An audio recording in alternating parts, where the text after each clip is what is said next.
AP తెలంగాణలోని 3 కోర్టులకు bomb బెదిరింపు లేఖలొచ్చాయి. నాంపల్లి, కరీంనగర్, రాజమండ్రి కోర్టులకు గుర్తు తెలియని వ్యక్తులు బెదిరింపు లేఖలు పంపారు.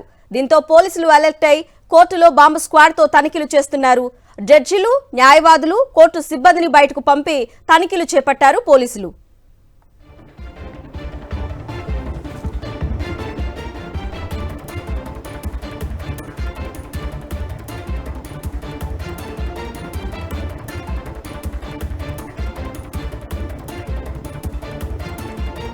ఏపీ తెలంగాణలోని 3 కోర్టులకు బాంబు బెదిరింపు లేఖలొచ్చాయి. నాంపల్లి, కరీంనగర్, రాజమండ్రి కోర్టులకు గుర్తు తెలియని వ్యక్తులు బెదిరింపు లేఖలు పంపారు. దీంతో పోలీసులు అలర్ట్ అయి కోర్టులో బాంబు స్క్వాడ్తో తనిఖీలు చేస్తున్నారు. జడ్జిలు, న్యాయవాదులు, కోర్టు సిబ్బందిని బయటకు పంపి తనిఖీలు చేపట్టారు పోలీసులు.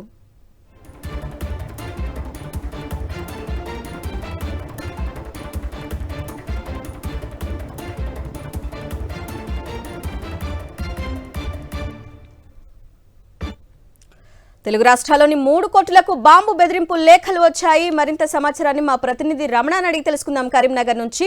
రమణ, అక్కడ బాంబు స్క్వాడ్ తనిఖీలు ఎంతవరకు వచ్చాయి? అసలు ఎవరు ఈ లేఖలు పంపారనే అనుమానం వ్యక్తం చేస్తున్నారు?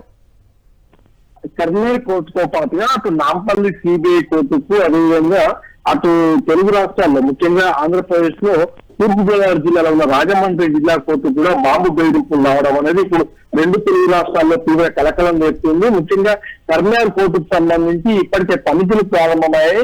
12 గంటల 5 నిమిషాలకు 12 చోట్ల ఆర్డీఎక్స్ బాంబులు పెట్టాము, అవి పేల్కాలని చెప్పేసి ఒక మెయిల్ వచ్చింది. ఆ మెయిల్ తోని మొత్తంగా జడ్జిలు, న్యాయవాదులు, బార్ అసోసియేషన్ వాళ్ళంతా కూడా పోలీసులకు కంప్లైంట్ ఇవ్వడంతో పెద్ద ఎత్తున మొత్తంగా డాగ్ స్క్వాడ్ తో పాటుగా బాంబు స్క్వాడ్ తనిఖీలు చేపట్టి పోలీసులు ఇప్పుడు దర్యాప్తు మొదలుపెట్టారు. అయితే ఇది కేవలం ఆకతాయిల పనా లేకుంటే ఇంకెవరన్నా ఇది ఉద్దేశపూర్వకంగా చేశారనే కోణంలో ఇప్పుడు దర్యాప్తు కొనసాగుతుంది. మనం చూస్తే అటు హైదరాబాద్ లో ఉన్న నాంపల్లి సిబిఐ కోర్టుకు కూడా బాంబు బెదిరింపు వచ్చింది. జడ్జిలు, న్యాయవాదులు అందరినీ కూడా బయటకు పంపి తనిఖీలు చేస్తున్నారు. బాంబు స్క్వాడ్ తో మొత్తం ఎక్కడికెక్కడ మొత్తం తనిఖీలు చేస్తున్న పరిస్థితి. మరోవైపు తూర్పుగోదావరి జిల్లా రాజమండ్రి జిల్లా కోర్టులో కూడా ఈ బాంబు బెదిరింపు రావడంతో మొత్తం అందరూ కూడా బయటకు పంపించేశారు. పోలీసులకు సమాచారం ఇచ్చిన వెంటనే క్లోజ్ టీమ్, అదేవిధంగా డాగ్ స్క్వాడర్లతో తనిఖీలు చేపట్టారు. మొత్తంగా జిల్లా కోర్టు ఆవరణలో 3 చోట్ల కూడా ఈ తనిఖీల ప్రక్రియ ప్రారంభమైంది.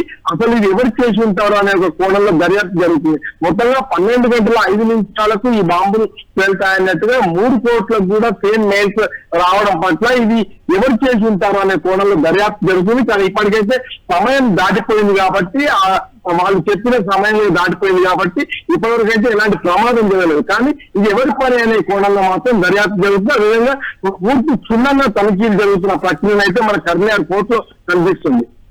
Okay Ramana, thank you.